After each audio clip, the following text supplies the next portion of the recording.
నిన్ననే మరి మా మాజీ మంత్రులు హరీష్ రావు గారు అదేవిధంగా సవితా ఇంద్రారెడ్డి గారు నిన్న మరి శంషాబాద్ దగ్గర ఉండే పాల్మాకుల గురుకుల పాఠశాలల్లో అమ్మాయిల పరిస్థితి చాలా దయనీయంగా ఉందని అక్కడికి కూడా విజిట్ చేయడం జరిగింది.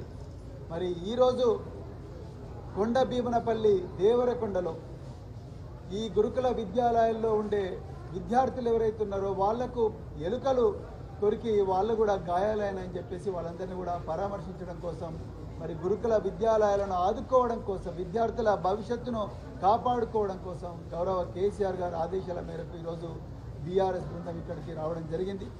మరి మొట్టమొదట అసలు విషయం చెప్పాలంటే ఈ విద్యార్థులను పట్టించుకునే వ్యక్తులు కరువైన ఇలా ఇంత పెద్ద పాఠశాల, ఈ పాఠశాలలో దాదాపుగా 500 మంది విద్యార్థులు ఉన్నారు. కనీసం ఆ విద్యార్థులు ఫ్యాను గాలి కూడా నోచుకోలేని పరిస్థితి ఉన్నది. మేము ఇప్పుడు చాలా డామ్స్ కూడా తిరగడం జరిగింది. కొన్ని డార్మిటరీలు కురుస్తున్నాయి, నీళ్లు వస్తున్నాయి కాబట్టి ఆ నీళ్లను భూమి మీద పడకుండా ఫ్లోర్ మీద పడకుండా మరి బకెట్లు పెట్టుకున్నారు విద్యార్థులు. ఫ్యాను గాలి వచ్చే పరిస్థితి లేదు, ఎందుకంటే ఫ్యాన్లే లేవు. మరి గాలి రావాలని చెప్పి విద్యార్థులు కిటికీలు తెరుచుకొని పండుకున్నారు. కిటికీలు తెరుచుకొని పండుకుంటే ఆ కిటికీల నుండి ఎలుకలు వచ్చి విద్యార్థులను కొరుకుతున్నాయి. దానివల్ల వాళ్ళకి గాయాలైనాయి. మరి కరెంటు పోతే విద్యార్థులు దుప్పటి కప్పుకొని, అది కూడా ఇంటి నుంచి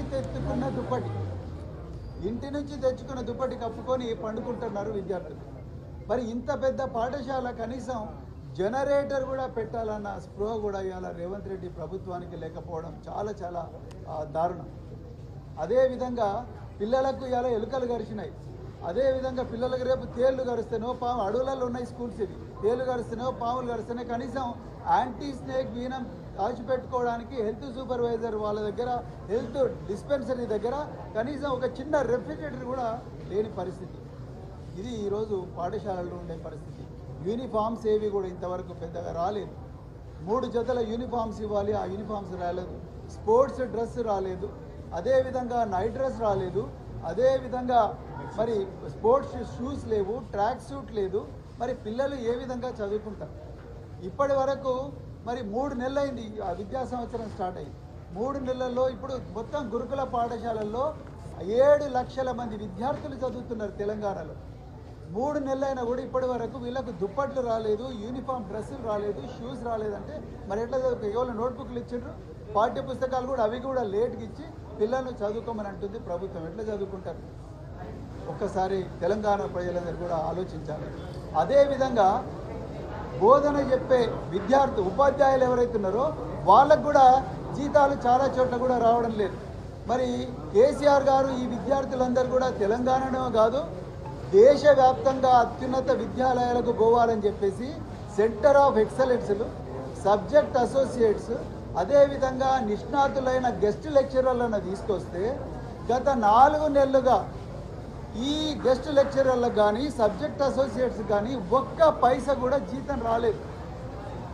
మరి ఎక్కడ ఇది ప్రజాపాలన అవుతుంది? రేవంత్ రెడ్డి గారు ఎక్కడ పోతున్నాయి డబ్బులు? మల్లు బట్టి విక్రమార్క గారు, మీరు వేల కోట్ల రూపాయలు పన్నులు వసూలు చేస్తున్నారు, మరి రకరకాల ట్యాక్సులు వసూలు చేస్తున్నారు. ఈ ట్యాక్సుల నుంచి వచ్చిన డబ్బులు ఈ పిల్లల కోసం పెట్టకపోతే, ఈ పిల్లల చదువు చెప్పే ఉపాధ్యాయుల కోసం పెట్టకపోతే ఎట్లా?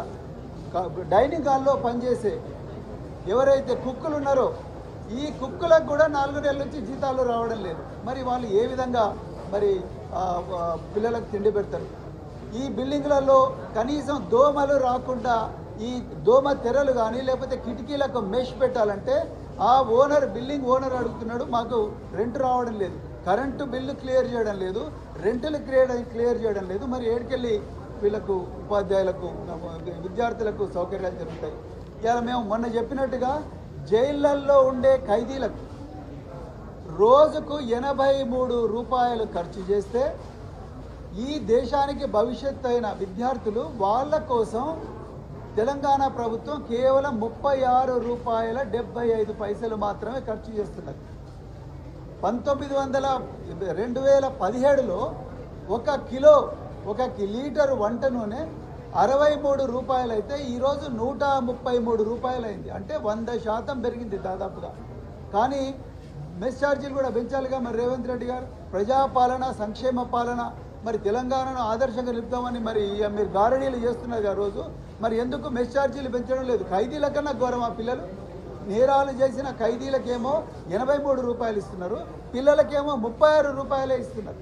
36 రూపాయలతో ఏమైతే అందులో 6 రూపాయలు మరి గ్యాస్కు పోతుంది, కుకింగ్కు పోతుంది.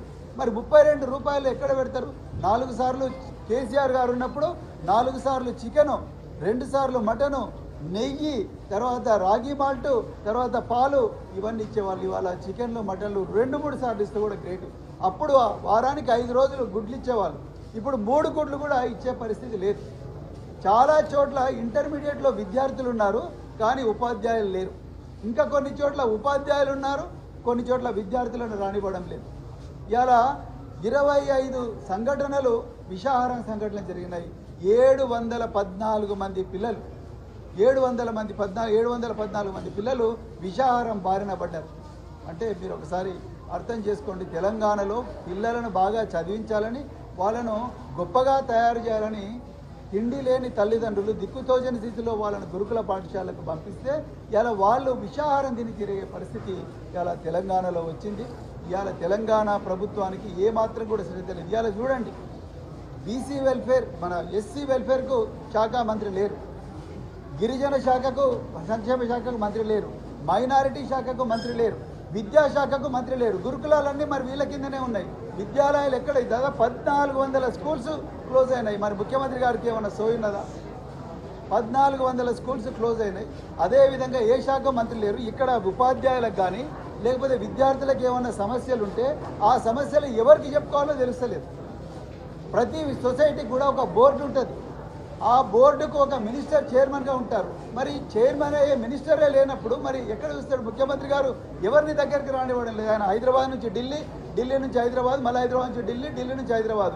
దానికే టైం అంతా స్వేచ్ఛిస్తున్నారు. మరి పిల్లల బతుకులు ఎవరు చూడాలి? దాదాపు లక్షలాది మంది పిల్లలు ఉన్నారు.